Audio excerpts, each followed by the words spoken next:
Hubog si sir.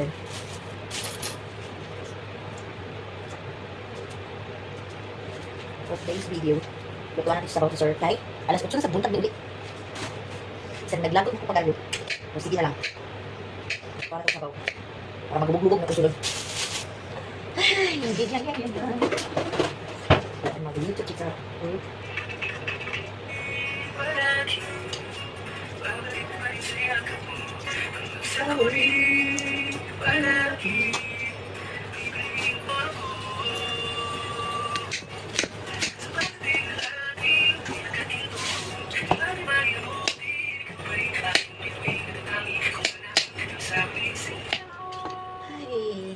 Kaya guys, mga bana, no? Pag mag-inom, uli o buntag. Pag mag-uli sa buntag, inom o mga alas 6, uli buntag alas 8, magtulog ka na yun. Lutuan ka na yun. Kung sabaw, kay anong bal sa hangover. Ay, hindi na, oh Lord. Nakaka-stress. Nakita ko na nangungunan ba? Nakita ko, maglagot lang sa mong banang. Ano naman ako?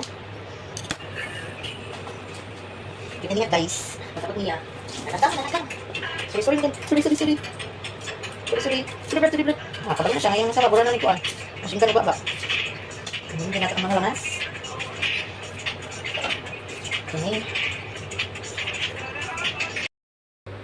Okay guys, luto na ang sabaw para sa akong bana nga palahubog.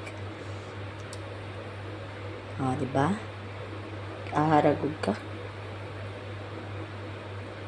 Naghubog-hubog.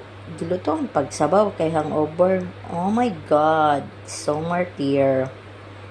Saan yung pangutana? Saan yung pangutana? Saan yung pangutana? Birthday ba ni mo? Ha?